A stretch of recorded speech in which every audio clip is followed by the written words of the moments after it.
Bismillahirrahmanirrahim. Assalamualaikum warahmatullahi wabarakatuh. Innal hamdalillah nahmaduhu wa nasta'inuhu wa nastaghfiruh wa na'udzu billahi min syururi anfusina wa sayyiati a'malina. May yahdihillahu fala mudhillalah wa may yudlil fala hadiyalah. Asyhadu an la ilaha illallah wahdahu la syarikalah wa asyhadu anna Muhammadan abduhu wa rasuluh. Ya ayyuhalladzina amanu taqullaha haqqa tuqatih ولا تموتن إلا وأنتم مسلمون يا أيها الناس اتقوا ربكم الذي خلقكم من نفس واحدة وخلق منها زوجها وبث منهما رجالا كثيرا ونساء واتقوا الله الذي تساءلون به والأرحام إن الله كان عليكم رقيبا يا أيها الذين آمنوا اتقوا الله وقولوا قولا شديدا يصلح لكم أعمالكم ويغفر لكم ذنوبكم ومن يطع الله ورسوله فقد فاز فوزا عظيما أما بعد فإن أصدق الحديث كتاب الله وخير الهدي هدي محمد صلى الله عليه وسلم وشر الأمور محدثاتها فإن كل محدثة بدعة وكل بدعة ضلالة وكل ضلالة في النار. Ma'asyiral ikhwan wal akhwat rahimani wa rahimakumullah. Alhamdulillah al-yawma insyaallah ta'ala sanabda'u dirasatil Qur'an tilawatan wa tafsiran fil kitab durus minal Qur'anil Karim lil Jami'ati Imam Muhammad ibn Su'ud al-Islamiyah. Baik, kita lanjutkan pelajaran kita. Kita akan mulai pelajaran kita pada kesempatan kali ini, yaitu membahas tentang ya tilawah dan tafsir dari kitab durus minal Qur'anil Karim, ya, yang diajarkan kepada para santri di Jami'atul Imam Muhammad ibn Su'ud al-Islamiyah, ya, yaitu di Al-Jami'ah Universitas Imam Muhammad ibn Su'ud al-Islamiyah di Riyadh, ya, yang mana ada cabangnya di Jakarta, yaitu Lipia Jakarta. Taib.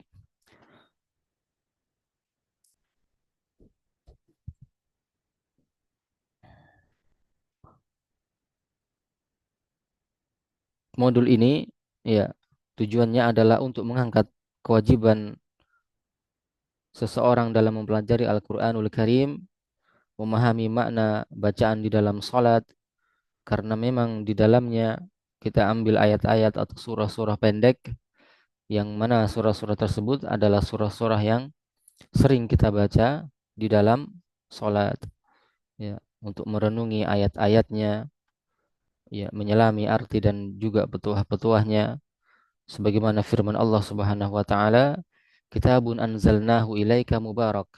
Al-Quran ini adalah kitab yang kami turunkan kepada engkau wahai Nabi Muhammad, liyadabbaru ayatih, yang penuh berkah agar mereka menghayati ayat-ayatnya, ya.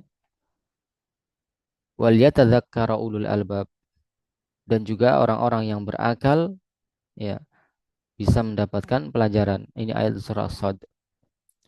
Taib, barakallahu fiik. Mudah-mudahan kita bisa mengambil, ya, pelajaran-pelajaran dari surah-surah pendek di dalam kitab ini. Taib. Sanabda'u, kita akan mulai pembahasan pertama tentang isti'adzah dan basmalah. Ya. Isti'adzah itu adalah ucapan a'udzu billahi minasyaitonir rajim. Aku berlindung kepada Allah dari syaitan yang terlaknat. Adapun basmalah yaitu ucapan bismillahirrahmanirrahim, dengan menyebut nama Allah yang Maha Pemurah lagi Maha Penyayang. Ya, Ar-Rahman dan Ar-Rahim ini memiliki akar kata yang sama, yaitu dari kata rahmah, yang Maha merahmati.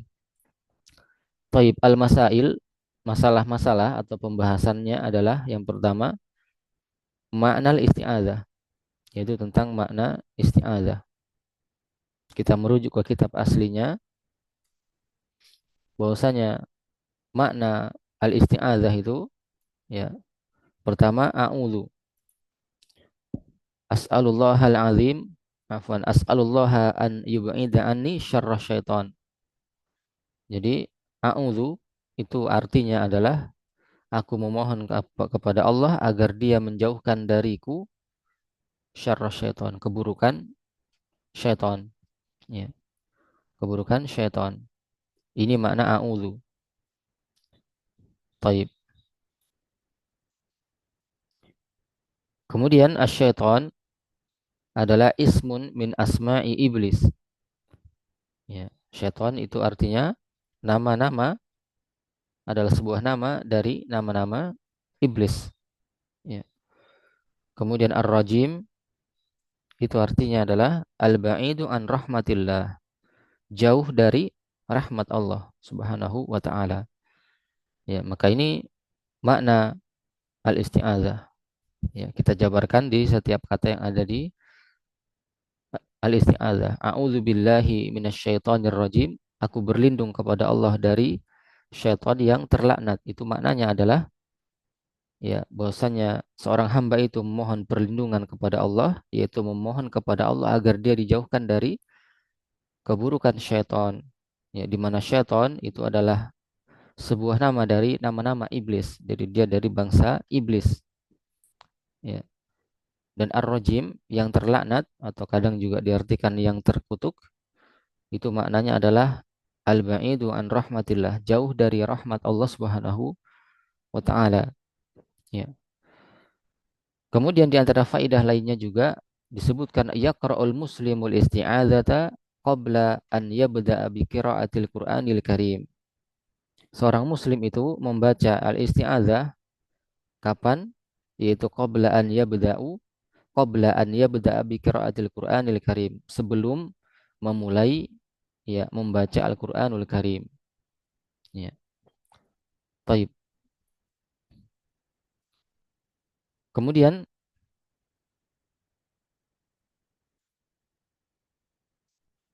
al-mas'alatul ula sudah selesai, masalah pertama. Kemudian al-mas'alatul tsaniyah, masalah kedua yang akan kita bahas adalah makna atau mata. Nah, sudah ya, mata taqra'ul atau mata tuqra'ul isti'adzatu. Kapan isti'adzah itu dibaca? Kemudian yang berikutnya adalah makna basmalah. Kita merujuk ke kitab aslinya. Apa itu basmalah? Ya. Basmalah adalah ucapan Bismillahirrahmanirrahim. Bismillahirrahmanirrahim. Dengan menyebut nama Allah yang Maha Pemurah lagi Maha Penyayang. Ya. Kemudian makna al-basmalah, ya. Makna basmalah itu adalah abda'u bismillahirrahmanirrahim. Jadi makna dari ucapan bismillahirrahmanirrahim itu adalah seorang itu ketika memulai sesuatu dengan mengucapkan bismillahirrahmanirrahim. Ini terkait dengan pekerjaan ya yang tidak disebutkan. Jadi seorang misalnya keluar rumahnya mengucapkan bismillah tawakkaltu 'alallahi la haula wala quwwata illa billah. Ya ada bismillah di situ. Maksudnya adalah saya keluar dari rumah dengan memulai keluar rumah dengan ucapan bismillahirrahmanirrahim. Seorang menaiki kendaraan misalnya dan seterusnya. Maka makna dari bismillah sebelum memulai pekerjaan itu artinya dia mengawali pekerjaan tersebut dengan menyebut nama Allah yang Maha Merahmati. Tayyib, barakallahu fiik. Kemudian kapan bismillah itu atau al-basmalah itu dibaca? Maka dikatakan ya yaqra'ul basmalah yaqra'ul muslimu bismillahirrahmanirrahim fi awwalis surah wa yaqulul muslimu bismillahirrahmanirrahim fi awwalil akl. Ya. Seorang muslim itu membaca bismillahirrahmanirrahim di awal surah. Ya. Ketika membaca Al-Quran di setiap awal surahnya maka dia hendaknya membaca bismillahirrahmanirrahim, membaca al-basmalah. Ya, karena memang setiap surah di dalam Al-Quran itu diawali dengan bismillahirrahmanirrahim, kecuali surah At-Taubah. Taib. Kemudian wa yaqulul muslimu bismillahirrahmanirrahim fi awwalil akli. Dan seorang muslim itu mengucapkan bismillahirrahmanirrahim di awal makan. Ya. Di sana ada hadis yang membahas tentang hal ini, ya, yaitu hadis Umar ibn Abi Salamah riwayat Imam Bukhari dan Imam Muslim. Dalam sahih keduanya dikatakan ketika Nabi sedang makan bersama dengan Umar ibn Abi Salamah, maka Nabi ketika hendak mengajarkan beberapa adab makan, adabil akli, maka Nabi mengatakan kepada Umar ibn Abi Salamah, "Ya gulam, samillaha wa kul biyaminika wa kul mimma yalik." Wahai anak kecil atau wahai anakku, makan apa? Ucapkanlah nama Allah, sebutlah nama Allah, yaitu samillaha. Dan yang diinginkan di dalam hadis ini adalah mengucapkan bismillah tanpa ada ar-Rahman ar-Rahim, ya, tanpa ada ar-Rahman ar-Rahim. Jadi kalau al-basmalah itu lengkap, ya, bismillahi ar-Rahmanir-Rahim. Adapun di antara amin adabil akli, di antara adab makan tadi itu disebut dengan tasmiyah, yaitu ucapan bismillah saja. Jadi jika ingin sesuai dengan sunnah, maka sebelum memulai makan maka atau mengawali makan maka cukup dengan at-tasmiyah, yaitu ucapan bismillah saja. Baik, barakallahu fiik. Yang keempat, makna atau mata tuqra'u al-basmalah sudah juga. Baik, selesai pembahasan untuk pertemuan pertama tentang isti'adzah dan basmalah. Insyaallah taala kita akan lanjutkan dengan surah yang pertama, yaitu surah Al-Fatihah, eh, di pertemuan yang selanjutnya. Tayyib, barakallahu fiik. Mudah-mudahan bisa difahami apa yang bisa kita sampaikan, sedikit faedah dari pelajaran-pelajaran Al-Qur'an Al-Karim. Tayyib. Wa bidzalika qad intahayna minal hissah, dan seperti itu kita selesai dari jam pelajaran ini. Uh, syukron lakum ala husnul istima'i wa ila liqa. Syukron telah menyimak dengan baik pelajaran ini. Sampai bertemu lagi fil usbu'il qadim, insyaallah di pekan depan. Insyaallah taala naktafi bihadzal kalam. Subhanakallahumma wa bihamdik asyhadu an la ilaha illa anta astaghfiruka wa atubu ilaik. Wassalamualaikum warahmatullahi wabarakatuh.